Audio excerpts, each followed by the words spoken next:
ఈరోజు మీకోసం ఒక కిలాడి సాధువు ఇద్దరు యవ్వనంలో ఉన్న అమాయక అమ్మాయిల గురించి ఒక అద్భుతమైన కథ తీసుకొచ్చాం. ఈ కథ మీ మనసుని తాకుతుంది. ఫ్రెండ్స్, ఇద్దరు అందమైన యవ్వనంలో ఉన్న అమ్మాయిలు తమ నాజుకైన నడకతో ఒంటరిగా ఎడారిలో ఉన్న ఒక సాధువు గుడిసెలోకి చేరుకుంటారు. ఆ తర్వాత ఆ కిలాడ సాధువు చాలా తెలివిగా చాకచకంగా ఆ ఇద్దరు అమ్మాయిలతో ఏం చేశాడో అది విన్నాక మీరు ఆశ్చర్యపోతారు. ఫ్రెండ్స్, ఈ వీడియోని పూర్తిగా చూడండి. చాలా ఎంజాయ్ చేస్తారు. కథలోకి వెళ్లే ముందు వీడియోకి ఒక లైక్ కొట్టడం, ఛానల్ని సబ్స్క్రైబ్ చేయడం మర్చిపోకండి. ఫ్రెండ్స్, భారతదేశంలోని ఉజ్జయిని నగరంలోని మాల్వా అనే విరామమైన ఎడారి ప్రాంతంలో ఇసుక మధ్యలో మట్టితో చేసిన ఒక చిన్న గుడిసె ఉండేది.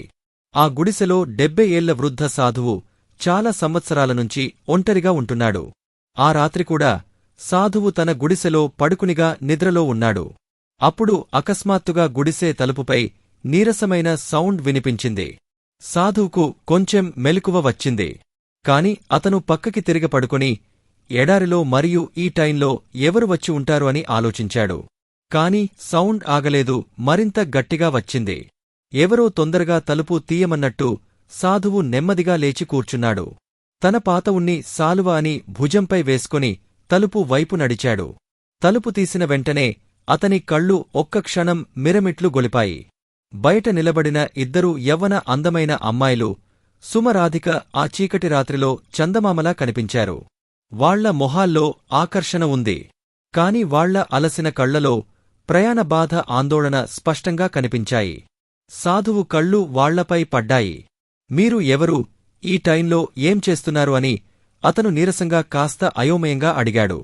సుమ అలసిన గొంతుతో బదులిచ్చింది. మేము దారి తప్పిపోయాం. కాశీకి వెళ్తున్నాం. దయచేసి మాకు ఒక రాత్రి ఇక్కడ ఆశ్రయం ఇవ్వండి. ఉదయం అయ్యాక వెళ్ళిపోతామా అన్నారు. సాధువు వాళ్లని చూస్తూ ఉన్నాడు.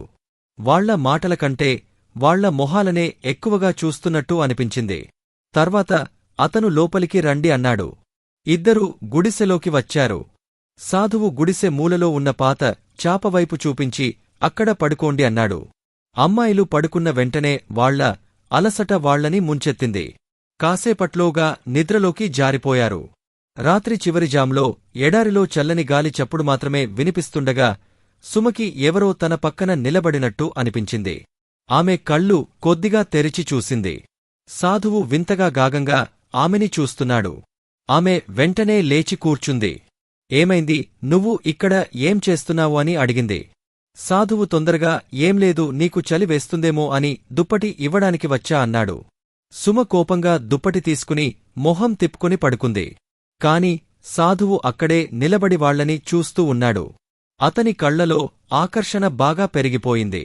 ఉదయం సుమ రాధిక వెళ్లడానికి సిద్ధమైనప్పుడు సాధువు గట్టిగా అన్నాడు, ఎక్కడికి వెళ్తున్నారు? కాశీ. ఇక్కడి నుంచి చాలా దూరం. మీరు ఇద్దరు యవ్వన అమ్మాయిలు ఇంకో రాత్రి ఉండండి. నేను మీ ప్రయాణానికి ఏదో ఒక ఏర్పాటు చేస్తా. అమ్మాయిలు లేదు, మేము వెళ్ళాలి అన్నారు. సాధువు నెమ్మదిగా సుమచేయి పట్టుకుని ఒక్క రాత్రి ఆగండి అన్నాడు. సుమచేయి విడిపించుకుని అంటే అని అడిగింది. సాధువు మళ్లీ రేపు ఇక్కడి నుంచి కాశీకి ఒక యాత్రికుల బృందం వెళ్తుంది. నేను మీ ప్రయాణానికి ఏర్పాటు చేస్తా అన్నాడు. అతని చూపుల్లో ఏదో చెడు ఉద్దేశం ఉన్నట్టు కనిపించింది. చివరకు అమ్మాయిలు అతని మాటల్లో పడి ఇంకో రాత్రి ఉండడానికి ఒప్పుకున్నారు. రోజంతా సాధువు వాళ్ల చుట్టూ తిరుగుతూ తీపి తీపి మాటలు చెప్పాడు. వాళ్ల కళ్లలోకి చూస్తూ ఏదో చెప్పాలనుకున్నట్టు కాని చెప్పలేనట్టు అనిపించాడు. రాత్రి అయ్యాక అమ్మాయిలు మంచంమీద పడుకున్నారు. సాధువు పక్కన చాపమీద పడుకున్నాడు. కాని అతని కళ్ళు గుడిసే పైకప్పు మీద కాదు, మూలలో పడుకున్న అమ్మాయిల మీద ఉన్నాయి. అతని మనసు ఆరాటంగా ఉంది. శ్వాసలు వేగంగా, ఆలోచనలు తారుమారుగా ఉన్నాయి. నెమ్మదిగా అతను లేచి వాళ్ల దగ్గరికి వెళ్లాడు. మొదట సుమ దగ్గర కూర్చుని ఆమె జుట్టుని నిమిరాడు. సుమ కొద్దిగా కదిలింది. అతను భయపడి రాధిక వైపు వెళ్లాడు. ఆమె చేయి పట్టుకుని ఆమె మొహాన్ని చాలాసేపు చూస్తూ ఉన్నాడు. అతని కళ్లలో ఆకర్షణతో పాటు ఏదో పాత దాహం, అసంపూర్తి కోరిక కూడా ఉంది. అకస్మాత్తుగా రాధిక కళ్ళు తెరిచి కేక వేసింది. సాధువు వెంటనే ఆమె నోరు మూసేశాడు. తర్వాత తొందరగా తన చాపమీదకి వెళ్లి ఏమీ జరగనట్టు పడుకున్నాడు. రాధిక రాత్రంతా వణుకుతూ, ఈ సాధువు నా దగ్గరికి ఎందుకు వచ్చాడు? ఇతని ఉద్దేశాలు సరిగా లేవు అని ఆలోచిస్తూ ఉంది. ఉదయం అయ్యాక ఇద్దరూ సాధువు దగ్గరికి వెళ్లి యాత్రికుల బృందం వచ్చిందా లేదా అని అడిగారు. సాధువు కొద్దిసేపు వాళ్ల కళ్లలోకి చూసి ఇంకా రాలేదు అన్నాడు. అమ్మాయిలు షాకయ్యారు. నువ్వు ఈరోజు వస్తుందని చెప్పావు కదా అన్నారు. సాధువు అలసిన నీరసమైన గొంతుతో హా రావాల్సిందే. సాయంత్రం వరకు వచ్చేస్తుందేమో అన్నాడు. ఇద్దరూ ఒకరినొకరు చూసుకుని సరే సాయంత్రం వరకు వెయిట్ చేస్తామన్నారు. సాధువు తల ఊపి నిశ్శబ్దంగా కూర్చున్నాడు. అతని మొహంలో ఎలాంటి భావం లేదు కాని అతని కళ్ళు ఏదో చెబుతున్నాయి. అతను కూర్చుని దూరంగా అమ్మాయిలని తదేకంగా చూస్తున్నాడు. ఆ చూపుల్లో ఏదో వింత భావముంది. సుమ వెంటనే గుర్తించింది. ఆమె రాధిక చెవిలో ఇతని చూపులు నాకు సరిగ్గా అనిపించడం లేదు అని చెప్పింది. రాధిక కూడా సాధువు కళ్లలోకి చూసి హా నువ్వు సరిగ్గా చెప్పావు, మనం ఇక్కడినుంచి త్వరగా వెళ్ళిపోవాలి. మనం యవ్వన అమ్మాయిలం, ఇతని మనసులో ఏముందో ఎవరికి తెలుసు అంది సుమకోపంగా. హా రాత్రి నా దగ్గరికి వచ్చి నన్ను తాకడానికి ట్రై చేశాడు అంది. రాధిక మొహం కేనమైంది. నాతో కూడా అదే పని చేశాడు. ఈ రాత్రి మనం ఇక్కడ ఎట్టి పరిస్థితిలో ఉండకూడదు అని అనుకున్నారు. సాయంత్రం అయింది. ఆకాశంలో నారింజ ఎరుపు రంగు మేఘాలు తిరుగుతున్నాయి. దూరంగా ఎడారిలో గాలి సన్నగా వినిపిస్తోంది. యాత్రికుల బృందం వచ్చినా రాకపోయినా అమ్మాయిలు వెళ్ళిపోవాలని నిశ్చయించుకున్నారు. కాని అంతలో సాధువు వాళ్ల దగ్గరికి వచ్చి సాధారణ గొంతుతో చూడండి యాత్రికుల బృందం రేపు ఉదయం వరకు వస్తుందనుకుంటా. వాళ్ల దగ్గర సామాను ఎక్కువ ఉంటుంది కాబట్టి నెమ్మదిగా వస్తారు. ఈ రాత్రి ఆగండి అన్నాడు. అమ్మాయిల కళ్లలో చిరాకు కోపం స్పష్టంగా కనిపించాయి. సుమతి క్షణంగా మేము ఇంకా ఆగలేము, యాత్రికుల బృందం వచ్చినా రాకపోయినా మేము ఇప్పుడు వెళ్తున్నాం. మమ్మల్ని ఆపొద్దు అంది. సాధువు వాళ్ల దగ్గరికి వచ్చి ఇంకొద్దిసేపట్లో రాత్రి అవుతుంది. మీరు యవ్వన అమ్మాయిలు ఎడారిలో ఈ రాత్రి ఎక్కడికి వెళ్తారు? ఇక్కడ క్రూర మృగాలు కూడా తిరుగుతాయి. ఏదైనా నష్టం జరిగితే అన్నాడు. అతని స్వరంలో ఆందోళన కన్నా చాకచక్యం ఎక్కువగా ఉంది. అమ్మాయిలు దాన్ని గుర్తించారు. ఇప్పుడు వాళ్లకి పూర్తిగా నమ్మకం కలిగింది. ఇదంతా ఏదో కొత్త ఎత్తుగడ కాని వాళ్లు ఒకరినొకరు చూసుకుని మనకి వేరే దారిలేదు, ఒక్క రాత్రి ఆగిపోదామన్నారు సాధుతో గట్టిగా. సరే కాని ఇది ఆఖరి రాత్రి, రేపు ఉదయం యాత్రికుల బృందం వచ్చినా రాకపోయినా మేము వెళ్ళిపోతామన్నారు. సాధువు మొహంలో చిన్నగా చిరునవ్వు వచ్చింది. కాని ఆ నవ్వు ఏదో రహస్యాన్ని దాచి ఉంది. రాత్రి గడిచింది. దూరంగా నక్కల శబ్దం వినిపించింది. చల్లని గాలి ఇసుక కణాలని గుడిసె గోడలకి తాకిస్తూ ఉంది. అమ్మాయిలు మూలలో తమ మంచంమీద పడుకున్నారు కాని వాళ్ల కళ్ళు మూసుకోలేదు. సాధువు ఏ చిన్న కదలికైనా గమనిస్తూ అప్రమత్తంగా ఉన్నారు. భయం, అనుమానం వాళ్ల మొహాల్లో స్పష్టంగా కనిపించాయి. సుమనిరసంగా ఈ రాత్రి త్వరగా గడిచిపోతే బాగుండు అంది. రాధిక హా కళ్ళు మూసుకుని పడుకుని ఉందాం, మనం నిద్రపోయినట్టు నటిద్దామంది. సాధువు తన చాపమీద పడుకున్నాడు కాని ఒక కన్ను సగం తెరిచి ఉంది. అతను అమ్మాయిలవైపు చూస్తూ వాళ్లు నిజంగా నిద్రపోయారా లేదా అని చెక్ చేస్తున్నాడు. వాళ్లు కదలకపోవడం చూసి అతను కళ్ళు మూసుకున్నాడు. కాని అతని మనసు ఇంకా ఆరాటంగా ఉంది.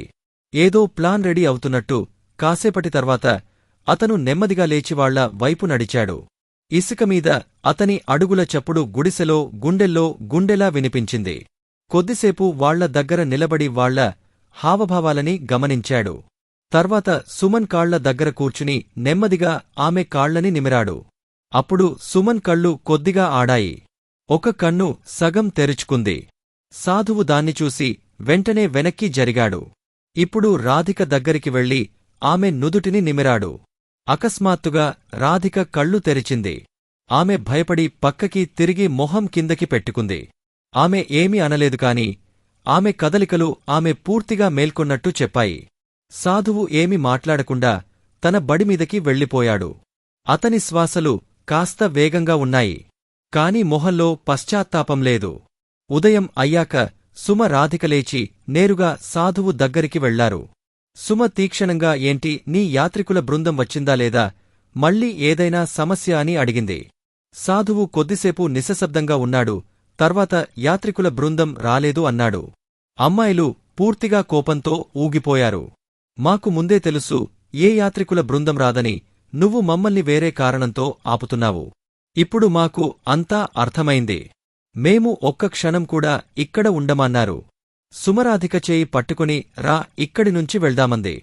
వాళ్లు గుడిసెనుంచి బయటకు వెళ్తుండగా సాధువు అకస్మాత్తుగా వాళ్ల ముందు నిలబడి దారి అడ్డుకున్నాడు. మీరు ఇక్కడినుంచి వెళ్లలేరు అన్నాడు. అమ్మాయిలు రెచ్చిపోయి దారినుంచి తప్పుకోలేకపోతే మేము గట్టిగా కేకలు వేస్తామా అన్నారు. సాధువు నీరసంగా మీ సౌండ్ ఇక్కడ వినేవాళ్లు ఎవరలేరు అన్నాడు. సుమ కోపంగా నువ్వు ఏం కావాలి? మమ్మల్ని ఎందుకు ఆపుతున్నావు? నువ్వు మా తండ్రి వయస్సులో ఉన్నావు. కొంచెం మర్యాద ఉంచుకో అంది సాధువు సీరియస్గా. మీరు చూస్తున్నట్టు కాదు. మీరు కాశీలో ఎవరికోసం వెతుకుతున్నారో ఆ వ్యక్తి ఇక్కడే ఎక్కడో ఉన్నాడేమో అన్నాడు. అమ్మాయిలు ఆశ్చర్యంతో కోపంతో మేము కాశీలో ఎవరినో వెతుకుతున్నామని నీకు ఎలా తెలుసు అని అడిగారు. సాధువు ఆ విషయం నేను ఇప్పుడు చెప్పలేను. కాని ఈ రాత్రి ఇక్కడ ఆగితే అది మీ మంచికే. రేపు ఉదయం మీ ప్రశ్నలకి సమాధానాలు దొరుకుతాయి. బహుశా మీరు కాశీకి వెళ్లాల్సిన అవసరం కూడా ఉండకపోవచ్చు అన్నాడు. అమ్మాయిలు ఒకరినొకరు చూసుకున్నారు. వాళ్ల మొహాల్లో ప్రశ్నలు భయం కలిసి ఉన్నాయి. సాధువు మళ్లీ ఒక్కరాత్రి ఆగండి నేను చెప్పినట్టు అన్నాడు. వాళ్ల మనసులో భయం స్టార్ట్ అయింది. కాని సాధువు మీద నమ్మకం పూర్తిగా పోయింది. వాళ్లు అతన్ని గట్టిగా తోసేసి గుడిసెనుంచి బయటకు వెళ్లిపోయారు. సాధువు వాళ్ల వెనక్కి పరిగెత్తి ఆగండి, మీరు వెళితే అంతా నాశనం అవుతుంది అని అరిచాడు. చాలా దూరం నడిచిన తర్వాత అమ్మాయిలు అలసిపోయి ఒక ఇసుక దిబ్బ దగ్గర కూర్చున్నారు. వాళ్ల శ్వాసలు వేగంగా, హృదయాల్లో భయం ఆందోళన ఇంకా ఉన్నాయి. అకస్మాత్తుగా సాధువు ఊపిరి ఆడక అక్కడికి చేరాడు. అతని బట్టలు ఇసుకతో నిండిపోయాయి. శ్వాసలు ఆడక ఉన్నాయి. కాని అతను చివరిసారిగా చెబుతున్న ఈ రాత్రి వెళ్ళొద్దు. ఈ రాత్రి నాతో ఆ గుడిసెలో ఆగితే బహుశా మీకు కాశీకి వెళ్లాల్సిన అవసరం ఉండకపోవచ్చు అన్నాడు. అమ్మాయిలు గట్టిస్వరంతో ఏదైనా విషయముంటే స్పష్టంగా చెప్పు అని అడిగారు. సాధువు గాగంగా ఊపిరి తీసుకుని ఆ విషయం ఇప్పుడు చెబితే అంతా నాశనం అవుతుంది. కాని ఒక్కటి చెప్పగలను, మీరు ఇద్దరూ మీ భర్త కోసం వెతుకుతున్నారు అన్నాడు. అమ్మాయిలు ఆ మాట విని నిశ్శబ్దమైపోయారు. వాళ్ల శ్వాసలు ఒక్క క్షణం ఆగినట్టు అనిపించాయి. సమయం ఆగిపోయినట్టు.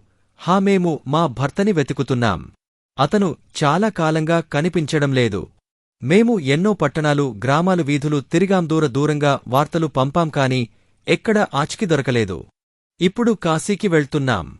కాని నీకు ఇదంతా ఎలా తెలుసు? సుమ ఆశ్చర్యంగా అడిగింది. సాధువు గామైన గొంతుతో నాకు అంతా తెలుసు, కాని మీరు నాతో ఒక్క రాత్రి గడపాలి. అప్పుడే మీ ప్రశ్నలకి సమాధానాలు చెప్పగలను అన్నాడు. అతని ఈ వింత షరతు విని అమ్మాయిలు నిశ్శబ్దమయ్యారు. వాళ్ల మొహాల్లో ఆశ్చర్యం, భయం, అనుమానం మూడు కలిసి కనిపించాయి. వాళ్లు ఒకరినొకరు చూసుకున్నారు, కళ్లతోనే ప్రశ్నలు అడుగుతున్నట్టు. ఇది మళ్ళీ ఏదో కొత్త ఎత్తుగడా? ఈ రాత్రి మాతో ఏం చేయబోతున్నాడు? సాధువు అక్కడే నిలబడి ఉన్నాడు. అతని మొహంలో నవ్వులేదు, కోపము లేదు, కేవలం వింత శాంతముంది. అది మరింత భయాన్ని కలిగించింది. అతని కళ్ళు వాళ్లని లోతుగా తడుముతున్నాయి. కొద్దిసేపు మౌనం తర్వాత సుమనిరసంగా సరే ఇంకో రాత్రి ఆగుతాం అన్నది రాధిక అయిష్టంగా. కాని ఇది ఆఖరి రాత్రి, ఇంకా ఏ షరతు మేము వినమన్నది. సాధువు మొహంలో వెంటనే ఒక చమక్కు కనిపించింది. లోపల ఎప్పటినుంచో ఈ సమాధానం కోసం ఎదురుచూసినట్టు అతని కళ్లలో సన్నని మెరుపు, పెదవులపై అణచివేసిన సంతృప్తి కనిపించాయి. సరే అని నీరసంగా అన్నాడు. ముగ్గురు గుడిసె వైపు తిరిగ నడిచారు. అమ్మాయిలు ముందు, సాధువు వెనక. ఈసారి సాధువు నడక నెమ్మదిగా, సంయమనంగా ఉంది. ఆతృత లేదు, కాని అతని కళ్లలో ఆ పాత తడమాట, హడావిడి ఇంకా ఉంది. అతను మనసులో ఒక్క రాత్రి మాత్రమే నాకు ఉంది. ఎలాగైనా పని పూర్తి చేయాలి అని ఆలోచిస్తున్నాడు. రాత్రి గడిచింది. దూరంగా అడవినుంచి క్రూర మృగాల చప్పుడు వినిపిస్తోంది. గాలిలో చల్లదనం, గుడిసెలో నూనె దీపం మినుకు మినుకుమంటోంది. అమ్మాయిలు తమ మంచం మీద పడుకున్నారు. కాని కళ్ళు తెరిచే ఉన్నాయి. వాళ్లు పూర్తిగా అప్రమత్తంగా ఉన్నారు. ఏ శికారి నుంచైనా తప్పించుకునే జింకల ప్రతి సౌండ్ మీద చెవులు రిక్కించి ఉన్నారు. ఇద్దరూ నీరసంగా మాట్లాడుకుంటూ బయటి ప్రతి చప్పుడుని గమనిస్తున్నారు. సాధువు తన చాపనుంచి వాళ్లని చూస్తూ ఉన్నాడు. రాత్రి చివరి జాము వచ్చినప్పుడు అతను నెమ్మదిగా లేచి సుమ దగ్గరికి నడిచాడు. ఆమె దగ్గర కూర్చుని ప్రేమగా మరియు వింతగా చూస్తూ చాలాసేపు ఉన్నాడు. తర్వాత ఆమె చేయి పట్టుకుని తన గుండెలమీద పెట్టుకున్నాడు. సుమ వెంటనే చేయి లాగేసి కోపంగా మొహం తిప్పుకుంది. సాధువు కొద్దిసేపు అక్కడే కూర్చుని తర్వాత రాధిక దగ్గరికి వెళ్లాడు. ఆమె దగ్గర చాలాసేపు నిలబడి చేశాడు. తర్వాత ఒక్కసారి ఆమె నుదుటిపై ముద్దు పెట్టాడు. రాధిక ఒక్కసారిగా షాకై లేచి కోపంగా తల వంచుకుంది. సాధువు ఏమీ మాట్లాడకుండా తన చాపమీదకి వెళ్ళిపోయాడు. ఉదయం మొదటి కిరణం మట్టి గోడలగుండా గుడిసెలోకి వచ్చింది. సుమ, రాధిక మేల్కొని ఉన్నారు. వాళ్ల మొహాల్లో నిద్రస్థానంలో ఆందోళన, భయం స్పష్టంగా కనిపించాయి. ఈసారి వాళ్లు ఏమీ చెప్పకుండా ఇక్కడినుంచి వెళ్ళిపోవాలని నిశ్చయించుకున్నారు. గుడిసెనుంచి బయటకు వచ్చినప్పుడు వాళ్ల దృష్టి ఒక మూలలో కూర్చున్న యువకుడిమీద పడింది. తెల్లని శుభ్రమైన బట్టలు, తేజస్సు గల మొహం, కాని మొహం పక్కకి తిప్పుకుని ఏదోగాగా ఆలోచనలో మునిగిపోయినట్టు కూర్చున్నాడు. అమ్మాయిలు అతని దగ్గరికి వెళ్లి నువ్వు ఎవరు అని అడిగారు. అతను నెమ్మదిగా తన మొహాన్ని వాళ్ల వైపు తిప్పాడు. వాళ్లు చూసిన వెంటనే షాక్ అయ్యారు. ఇద్దరూ ఒకేసారి ఇతను మన భర్త అర్జున్ అని అరిచారు. వాళ్లు పరిగెత్తుకుంటూ అతన్ని కోగలించుకున్నారు. వాళ్ల కళ్లలో కన్నీళ్లు నిండిపోయాయి. ఈ క్షణం వాళ్లకి ఏదో అద్భుతంలా అనిపించింది. నువ్వు ఇక్కడ ఎలా? మేము కలలో ఉన్నామా? అర్జున్ వాళ్లని కోగిలించుకుని లేదు, ఇది కల కాదు, ఇది నిజం, నేను తిరిగి వచ్చాను అన్నాడు. అమ్మాయిల ఆనందానికి అడ్డు ఆపులేదు. సంవత్సరాలుగా ఎవరికోసం వెతుకుతున్నారో అతను ఇప్పుడు వాళ్ల ముందు ఉన్నాడు. నువ్వు ఇన్ని రోజులు ఎక్కడ ఉన్నావు?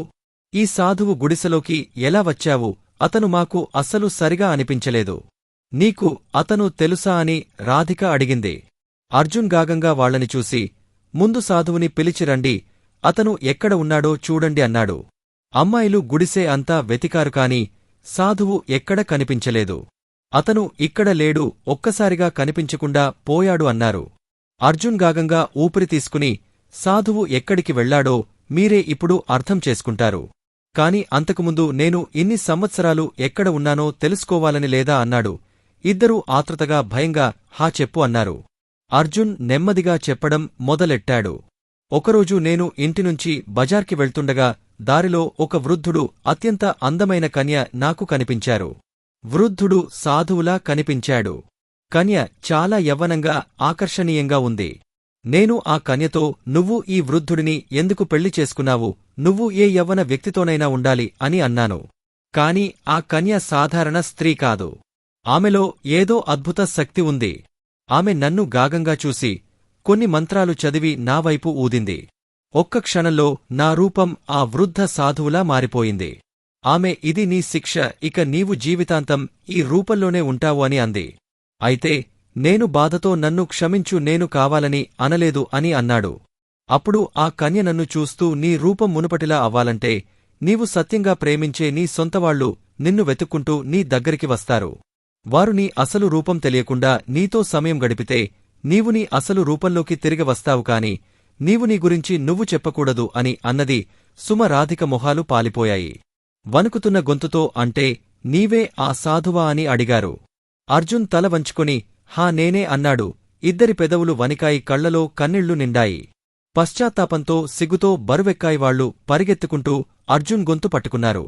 మమ్మల్ని క్షమించు, నిన్ను మేము గుర్తించలేకపోయాం అన్నారు. అర్జున్ వాళ్ల తలలమీద చేయి నిమిరి దీనిలో మీ తప్పు ఏమీ లేదు, నేను మీ భర్తనని మీకు తెలియదు. మీ హృదయం సత్యమైనది, నీతి పవిత్రమైనది, ఆ స్వచ్ఛతమే నన్ను కాపాపడింది అన్నాడు. ఆ రోజునుంచి ముగ్గురు కొత్త జీవితాన్ని మొదలెట్టారు. ఎలాంటి రహస్యాలు లేకుండా, దూరం లేకుండా, కేవలం విశ్వాసం, నిష్క ఆ శిక్షగుండా తపస్సులా గడిచి మరింత బలమైన బంధంతో. ఫ్రెండ్స్, ఈ కథ మీకు నచ్చి ఉంటే వీడియోకి ఒక లైక్ కొట్టండి, ఛానల్ని సబ్స్క్రైబ్ చేయండి. కామెంట్ బాక్స్లో మీ అభిప్రాయం తప్పక చెప్పండి. ఈ వీడియో చూసిన మీకు ధన్యవాదాలు.